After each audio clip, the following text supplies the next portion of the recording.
असं आहे की संविधानिक पद्धतीनं मोर्चा काढण्याचा प्रत्येकाला अधिकार आहे। माझा त्यांना सल्ला राहील का दोघांनी वेगळे वेगळे मोर्चे न काढता एकत्रच काढलेलं अधिक चांगलं। आणि जर दोघं एक मराठी भाषेसाठी एकत्र येत असतील तर ठीक आहे, त्या गोष्टीचं स्वागतच केलं पाहिजे।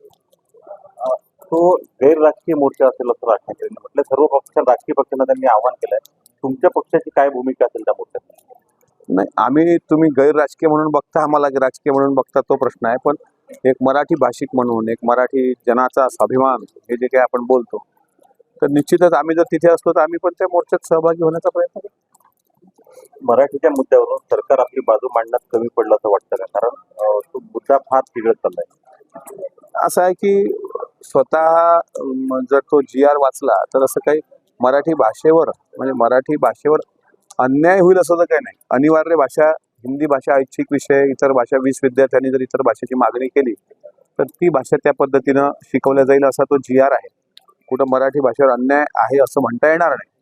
पण तुर्तास तरी महाराष्ट्राचा एकंदरीत मराठी मनाचा कल पाहता प्रत्येक शाळेत मराठी भाषा अनिवार्य असली पाहिजे। स्वतः दादाजी भुसे हे कट्टर शिवसैनिक आहेत, ते शालेय शिक्षण मंत्री आहेत, त्यांना पण मराठी भाषेची अस्मिता आणि मराठी भाषेचा महत्त्व माहीत आहे। त्यामुळे सरकार काही कमी बिमी पडलं नाही। पण असं आहे की महानगरपालिकेच्या निवडणुका पण समोर डोळ्यासमोर आहेत, मुंबई महानगरपालिकेच्या। त्या धर्तीवर हे सगळी गिल्ली मिसळ होते आहे का, हे सुद्धा महाराष्ट्र कुतूहलानं पाहतोय। एक शेवटचा प्रश्न, जर मराठीच्या मुद्द्यावर गैरराजकीय एखादं आंदोलन उभं राहत असेल तर महाराष्ट्रातल्या सर्व म्हणजे सत्ताधारी पक्षांनी विरोधकांनी एकत्र येऊन त्या मुद्द्यावर मोर्चा असो किंवा एकत्र येऊन चर्चा केली पाहिजे असं वाटतं। मी त्या मताचा आहे की जर मराठीच्या मुद्द्यावर सर्वांना एकत्र करून एखादी बैठक लावता येत असेल, एखादा आणखी काही मोर्चा म्हणजे संविधानिक पद्धतीनं, तर आम्ही सगळे सहभागी होणं ते महाराष्ट्राची इच्छाच आहे।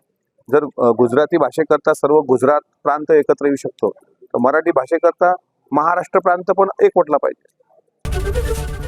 ABP माझा, उघडा डोळे बघा नीट।